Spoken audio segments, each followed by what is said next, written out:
Bulletin کے آغاز میں بتائیں کہ عوام کے لیے بڑا ریلیف، پیٹرولیم مصنوعات کی قیمتوں میں کمی کر دی گئی۔ پیٹرول کی قیمت میں 5 روپے 66 پیسے فی لیٹر کمی، نئی قیمت 263 روپے 2 پیسے فی لیٹر ہو گئی ہے۔ ڈیزل 1 روپے 39 پیسے فی لیٹر سستا، جبکہ نئی قیمت 275 روپے 41 پیسے فی لیٹر مقرر کر دی گئی ہے۔ لائٹ ڈیزل آئل کی قیمت میں 2 روپے 74 پیسے فی لیٹر کمی کی گئی ہے۔ مٹی کا تیل فی لیٹر 3 روپے 26 پیسے سستا کیا گیا ہے۔ پیٹرولیم مصنوعات کی نئی قیمتوں کا اطلاق ہو گیا ہے، نوٹیفیکیشن بھی جاری کر دیا گیا ہے۔ ناظرین، افغان طالبان کی درخواست پر پاکستان کا 48 گھنٹوں کے عارضی سیز فائر کا فیصلہ۔ شام 6 بجے سے اگلے 48 گھنٹوں کے لیے عارضی سیز فائر رہے گا۔ دفتر خارجہ کے مطابق سیز فائر افغان طالبان کی درخواست پر کیا گیا۔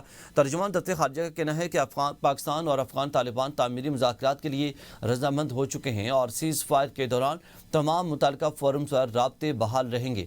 دفتر خارجہ کا کہنا ہے کہ پاکستان خطے میں امن، استحکام اور معاشی تعاون کا خواہاں ہے اور پناہ گزینوں کے مسئلے کا دیر پا حل چاہتا ہے۔ ترجمان نے مزید کہا کہ افغان مسئلے کا حل صرف بات چیت اور افہام و تفہیم سے ممکن ہے۔ پاکستان دہشت گردی کے خلاف اپنی پالیسی پر قائم ہے اور سیز فائر کو امن کی جانب ایک اہم قدم قرار دیا جا رہا ہے۔ وزیر دفاع خواجہ آصف کہتے ہیں کہ طالبان کے جھوٹے دعوے اور بھارت کے پروپیگنڈے میں یکسانیت پائی جاتی ہے۔ بھارت کی کسی بھی ممکنہ جارحیت کو رد نہیں کیا جا سکتا۔ انہوں نے کہا کہ اقتدار کی خاطر اتنے بھیانک موقف اپنانے والے محب وطن نہیں ہو سکتے۔ وزیر دفاع نے مزید کہا کہ دہشت گردی کا نشانہ صرف ایک صوبہ نہیں بلکہ پورا پاکستان ہے۔ افغانستان کے ساتھ کشیدگی کے دوران اندرونی خطرات میں اضافہ ہو سکتا ہے۔ قومی قیادت ایک پیج پر آ کر ملک کے مفاد میں کام کرے اور اختلافات کو بعد میں دیکھے۔ جب تک افغانستان معافی نہیں مانگتا، صلح نہیں ہوگی۔ سینیٹر رانا ثناءاللہ کہتے ہیں کہ کئی بار کہا کہ افغانستان اپنی سرزمین پاکستان کے خلاف استعمال نہ ہونے دے۔ افغانستان نے ہمارے اوپر جنگ مسلط کی ہوئی ہے۔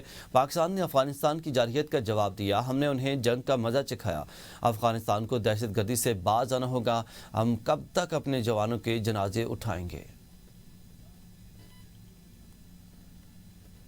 آگے بڑھیں اور آپ کو بتائیں کہ صدر مملکت آصف علی زرداری سے وزیراعظم میاں شہباز شریف کی ملاقات ہوئی ہے۔ ذرائع کے مطابق ملاقات میں ملک کی مجموعی سیاسی اور سلامتی کی صورتحال پر تبادلہ خیال کیا گیا۔ وزیراعظم نے صدر مملکت کو مغربی سرحد پر جاری کشیدگی اور پاکستان کے مؤثر جواب سے آگاہ کیا۔ ملاقات میں آزاد جموں کشمیر کی سیاسی صورتحال پر بھی تبادلہ خیال کیا گیا۔ ذرائع کا یہ بھی کہنا ہے کہ ملاقات میں پاکستان پیپلز پارٹی کے تحفظات اور مطالبات کا جائزہ بھی لیا گیا۔ صدر مملکت آصف علی زرداری سے فیلڈ مارشل عاصم منیر کی ملاقات۔ فیلڈ مارشل نے صدر مملکت کو داخلی اور خارجی سلامتی کی صورتحال پر بریفنگ دی۔ افغان طالبان کے اشتعال انگیز اقدامات پر پیدا ہونے والی صورتحال پر بھی بریفنگ۔ پاک فوج کی مؤثر اور بروقت جوابی کارروائی سے صدر کو آگاہ کیا گیا۔ صدر آصف علی زرداری کا پاک فوج کی صلاحیت، جرأت اور تیاری پر مکمل اعتماد کا اظہار۔ وطن کے دفاع میں پاک فوج کی پیشہ ورانہ صلاحیتوں کی تعریف کرتے ہوئے کہا کہ پاکستان اپنی خود مختاری اور علاقائی سالمیت کے تحفظ میں کوئی سمجھوتہ نہیں کرے گا۔ ناظرین، وزیر اعلیٰ خیبر پختونخوا سہیل آفریدی نے حلف اٹھا لیا ہے۔ گورنر خیبر پختونخوا فیصل کریم کنڈی نے وزیر اعلیٰ سہیل آفریدی سے حلف لیا۔ حلف برداری میں اسپیکر خیبر پختونخوا اسمبلی بابر سلیم سواتی، پاکستان تحریک انصاف کے پولیس چیف کے سیکرٹری اور دیگر اعلیٰ حکام نے بھی شرکت کی۔ تقریب میں پی ٹی آئی کے کارکنان کی بڑی تعداد موجود تھی جو مسلسل نعرے بازی کر رہے تھے۔ نو منتخب وزیر اعلیٰ خیبر پختونخوا سہیل آفریدی کی حلف برداری کے بعد وزیر اعلیٰ سیکرٹریٹ آمد۔ وزیر اعلیٰ سیکرٹریٹ کے عملے نے نو منتخب وزیر اعلیٰ کا استقبال کیا۔ سیکرٹریٹ آمد پر پولیس کے چاقو چوبند دستے نے وزیر اعلیٰ کو گارڈ آف آنر پیش کیا۔ واضح رہے کہ محمد سہیل آفریدی نے باضابطہ طور پر وزارت اعلیٰ کا منصب سنبھال لیا ہے۔ وزیر اعلیٰ سے سیکرٹریٹ کے عملے کا تعارف کروایا گیا۔ وزیر اعلیٰ سیکرٹریٹ کے حکام نے وزیر اعلیٰ کو سیکرٹریٹ کے دفتری امور کے بارے میں مختصر بریفنگ دی۔ نو منتخب وزیر اعلیٰ خیبر پختونخوا محمد سہیل آفریدی کا اپنے عہدے کا حلف لینے کے فوری بعد بانی پی ٹی آئی سے ملاقات کا فیصلہ۔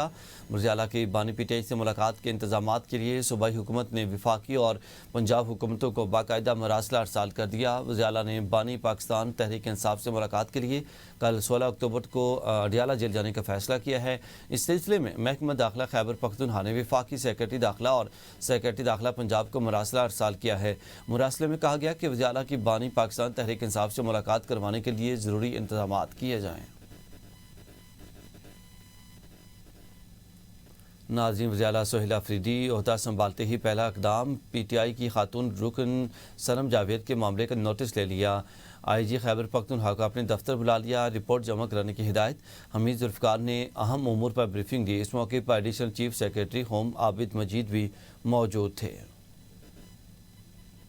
پاکستان اور آئی ایم ایف کے درمیان سٹاف لیول معاہدہ طے پا گیا ہے۔ ایگزیکٹو بورڈ کی منظوری کے بعد پاکستان کو $1.2 ارب ملیں گے۔ آئی ایم ایف کی جانب سے جاری اعلامیے میں کہا گیا کہ آئی ایم ایف کی معاونت سے جاری توسیع فنڈ سہولت کے تحت پاکستان کے اقتصادی پروگرام بتدریج استحکام اور مارکیٹ اعتماد کی بحالی کی جانب گامزن ہے۔ بیان میں کہا گیا کہ مالی سال 2025 میں پاکستان کا کرنٹ اکاؤنٹ 14 سال بعد پہلی بار سرپلس میں رہا۔ مالی توازن پروگرام ہدف سے بہتر رہا۔ افراط زر قابو میں ہے۔ زر مبادلہ کے ذخائر میں بہتری آئی ہے۔ حالیہ سیلابوں نے لاکھوں افراد کو متاثر کیا۔ 1000 سے زائد اموات ہوئیں۔ فصلوں اور مکانات کو شدید نقصان پہنچا۔ ماحولیاتی خطرات سے نمٹنے کے لیے جامع اصلاحات اور پالیسیوں پر تسلسل کے ساتھ عمل درآمد ضروری ہے۔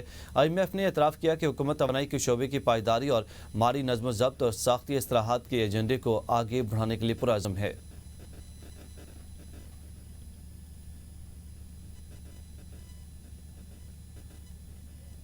وزیر اعظم شہباز شریف کی جانب سے پاکستان و عالمی مالیاتی فنڈز کے درمیان ایکسٹینڈڈ فنڈ فیسلٹی اور ریزولیوشن اینڈ سسٹینیبلٹی کے حوالے سے $1 ارب فنڈ کے لیے سٹاف لیول معاہدہ طے پائے جانے پر اظہار اطمینان۔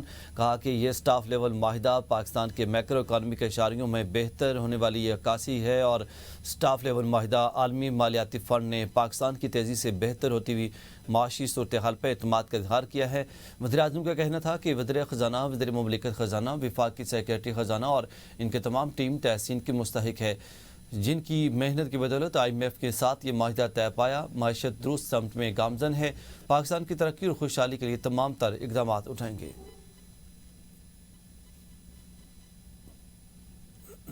ایف بی آر نے ٹیکس گوشوارے جمع کرانے کی تاریخ میں مزید 15 دن کی توسیع کر دی۔ انکم ٹیکس گوشوارے 31 اکتوبر تک جمع کرائے جا سکتے ہیں۔ اس سے قبل 30 ستمبر کو ایف بی آر نے گوشوارے جمع کرانے کی تاریخ میں 15 دن کی توسیع کی تھی، تاہم ٹیکس بار ایسوسی ایشن اور شہریوں نے تاریخ 30 اکتوبر تک بڑھانے کا مطالبہ کیا تھا۔ پاکستان نے بھارتی طیاروں کے لیے پاکستانی فضائی حدود کے استعمال پر پابندی میں توسیع کر دی ہے۔ نوٹم جاری کر دیا گیا جس کے مطابق بھارتی طیاروں پر پاکستانی فضائی حدود میں اڑان پر 23 نومبر تک توسیع کی گئی ہے۔ پابندی کا اطلاق انڈین رجسٹرڈ لیز طیاروں، بھارتی ایئر لائنز اور آپریٹرز پر یکساں طور سے ہوگا۔ بھارتی طیاروں کے لیے پاکستانی فضائی حدود کے استعمال پر 24 اپریل 2025 سے پابندی عائد ہے۔ پابندی پاک بھارت کشیدگی کے تناظر میں عائد کی گئی تھی۔ سپریم کورٹ میں 26ویں آئینی ترمیم کے خلاف درخواستوں پر جسٹس امین الدین خان کی سربراہی میں 8 رکنی آئینی بینچ کی سماعت۔ کیا آئینی بینچ فل کورٹ کی تشکیل کے لیے جوڈیشل کمیشن کو ڈائریکشن دے سکتا ہے؟ جسٹس جمال مدخیل اور جسٹس عائشہ نے نیا سوال اٹھا دیا۔ مزید دیکھتے ہیں فیصل عباس کی رپورٹ میں۔ 26ویں آئینی ترمیم کے خلاف درخواستوں کی سماعت کے دوران جسٹس محمد علی مظہر نے ریمارکس دیے کہ آئینی بینچ مزید بینچز تو تشکیل دے سکتا ہے، فل کورٹ کی تشکیل آئینی بینچ کی توسیع تصور ہوگی۔ جسٹس جمال مندوخیل نے نشاندہی کی کہ جوڈیشل کمیشن میں آئینی بینچ کے ججز کی شمولیت پر بحث ہونے تھی، لیکن مخصوص نام دینے کی اجازت نہیں دی گئی۔ مزید کہا کہ کل جو ہوا وہ نہیں ہونا چاہیے تھا۔ جسٹس نعیم افغان نے استفسار کیا کہ اگر عدالت جوڈیشل کمیشن کو ڈائریکشن دیتی ہے تو کیا اس سے ووٹنگ کے عمل کو بائی پاس کیا جا سکتا ہے؟ جسٹس امین الدین نے کہا کہ جوڈیشل کمیشن سے اختیارات اپنی جگہ ہیں، سپریم کورٹ کے عدالتی اختیارات اپنی جگہ۔ وکیل عابد زبیری نے اپنے دلائل میں کہا کہ آئینی کمیٹی صرف آئینی بینچ میں شامل 15 ججز تک محدود ہے، دیگر ججز کو شامل نہیں کر سکتی۔ ریگولر بینچز کی تشکیل پریکٹس اینڈ پروسیجر کمیٹی کا اختیار ہے۔ آئینی بینچ کے قیام اور فل کورٹ کی تشکیل کے اختیارات الگ الگ ہیں۔ کسی جج کو فل کورٹ بنانے کی ہدایت دینا آئینی طور پر درست نہیں ہوگا۔ صدر P T I Peshawar Junaid Akbar نے کہا ہے کہ پشاور ہائی کورٹ نے انصاف کا ساتھ دیا، ہم اس مشکل وقت میں ایک ساتھ کھڑے تھے، تمام سیاسی پارٹیوں کو ساتھ لے کر چلنا چاہتے ہیں، یہ ادارے ہمارے ہیں، یہ ملک سب کا ہے، سیاست آتی جاتی ہے، ادارے تمام پولیٹیکل پارٹیز کے ساتھ بیٹھ جائیں، آپ حل نکالیں، پی ٹی آئی آپ کے ساتھ کھڑی ہوگی، ہم اکٹھے ہوں گے تو ملک ترقی کرے گا، آپ کے گیلے شکوے ہوں گے لیکن ہم نے ایک دوسرے کو معاف کرنا ہے، ہم نے آئین کے تحت چلنا ہے، ہم مشکلوں کا حل نکالنا چاہتے ہیں لیکن جو آئین نہ مانے ان کے ساتھ سختی سے نمٹنا چاہیے۔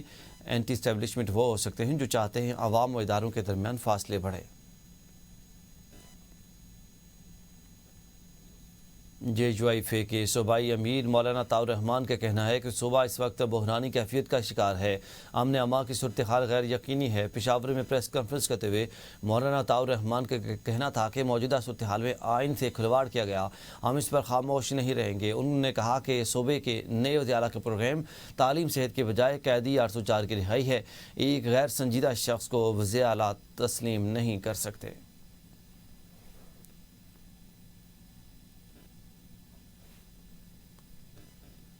پیپلز پارٹی کے رکن قومی اسمبلی سید حسین طارق کا ABN نیوز سے گفتگو میں کہنا تھا کہ وزیر اعلیٰ خیبر پختونخوا کا حلف آئین اور عدالت کے فیصلے کے عین مطابق ہے۔ کہا کہ گورنر نے تمام قانونی تقاضے پورے کیے۔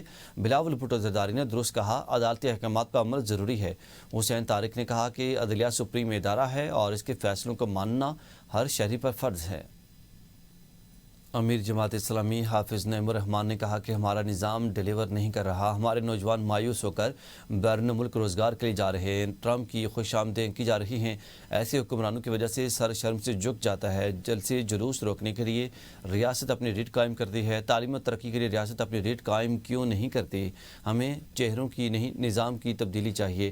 ملتان میں امیر جماعت اسلامی پاکستان حافظ نعیم الرحمان نے بنو قابل کی تقریب سے خطاب کرتے ہوئے کہا کہ صحیح حکومت ہو تو پاکستان IT میں بہت آگے بڑھ سکتا ہے۔ انہوں نے کہا کہ IT میں ترقی کر کے ہم ملک کی قرضے اتار سکتے ہیں۔